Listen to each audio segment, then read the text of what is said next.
सत्ता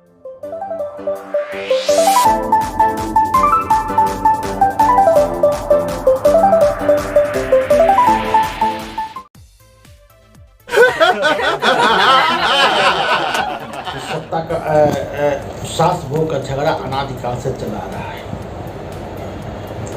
समझ गए। तो मैं कहा कि देखो, ये एक सत्ता का संघर्ष है। जिस तरफ परिवार समाज का एक इकाई होता है और समाज का एक इकाई राष्ट्र का निर्माण करता है, उसी समाज के एक इकाई में भी एक राज्य निवास करता है। क्योंकि कुदरत का गुण है कि जो गुण परमाणु में है वही गुण अणु में भी होता है। तो जब परिवार एक राष्ट्र का इकाई होता है तो जो राज्य का जो गुण होता है उस परिवार में भी मौजूद होता है। तो सत्ता का संघर्ष होता है। माँ की सत्ता जाती है और पत्नी की सत्ता आती है। माँ भी इसी तरह सत्ता का संघर्ष करके काबिज रहती है, वो भी बाहर की है। क्योंकि माइग्रेंट इज ऑलवेज किंग, राजा बराबर बाहर का ही होता है और वहाँ के मूल निवासी वासिंदा होते हैं। तो घर का पुरुष समाज वहाँ का वासिंदा होता है और जो औरतें होती हैं वो बाहर की आई हुई माइग्रेंट पर्सन होती हैं। वो राज करने के लिए संघर्ष करती है। माँ देखती है कि उसका सत्ता जा रहा है और बहू को उसी तरह सत्ता पे काबिज होना होता है। वो सत्ता का संघर्ष चलता है। जिस तरह आज का विपक्ष, वर्तमान का विपक्ष जो है पुरानी बातों को पुराने तरीके से राजनीति कर रहा है और मोदी एक नया राजनीति ला दिया है और कोई समझ नहीं पा रहा है। बोलिए, ठीक उसी तरह की स्थितियां हैं होती। राजा कुछ नहीं, राजा कुछ नहीं है, राजा ही है ये, प्रजा तो पुरुष होता है।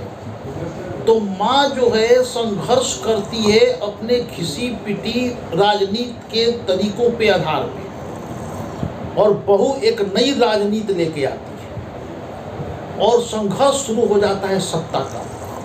जो सास बहू को लेके आती है वही उसके साथ संघर्ष करने लगती है। सत्ता का संघर्ष स्टार्ट हो जाता है।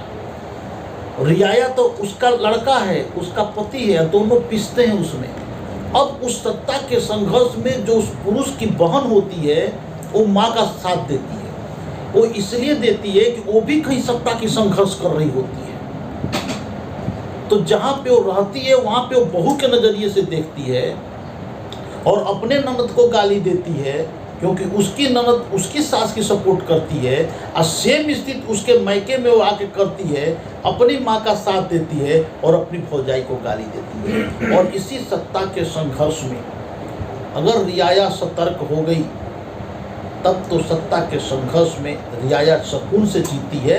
रियाया बोले तो पुरुष वर्ग, प्रजा पुरुष वर्ग जीता है और सत्ता का हस्तांतरण भी हो जाता है।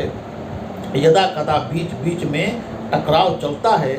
जिस तरह एक नवाब और एक सूबेदार, एक राजा और उसका एक छोटा सा जमींदार, उसमें टकराव चलता रहता है, विद्रोह आंदोलन चलते रहते हैं और उसमें प्रजा चुपचाप अपना आर्थिक विकास करती रहती है। केंद्र और राज्य कह ले आज की डेट में, सामाजिक, हाँ, केंद्र और राज्य और सामाजिक विकास करती रहती है। और ये बार बार कहती है जिस तरह प्रजा कि उससे मेरा क्या होने वाला है, उसी तरह पुरुष करता रहता है इन सबों के झगड़ा से मेरा क्या होने वाला है, इन सब तो लड़ते ही रहते हैं। इसी तरह करते करते एक नया पुरुष पैदा हो जाता है, फिर एक नई संघर्ष कहानी शुरू हो जाती है। और यही है, इसी कारण से सास बहू का झगड़ा आदिकाल से अनादिकाल तक चलेगा, क्योंकि सत्ता का संघर्ष है। इसमें कोई राग है न कोई विद्वेष है, यह सिर्फ और सिर्फ सत्ता का संघर्ष है।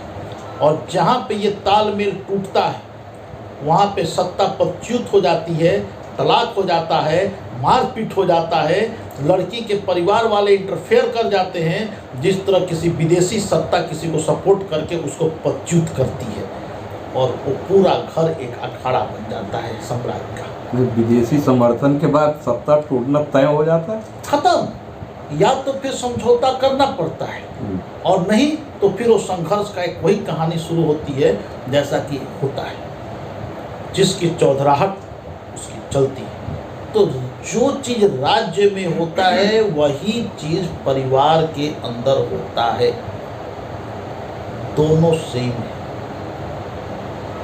आप एक बार सोच के देख लीजिए।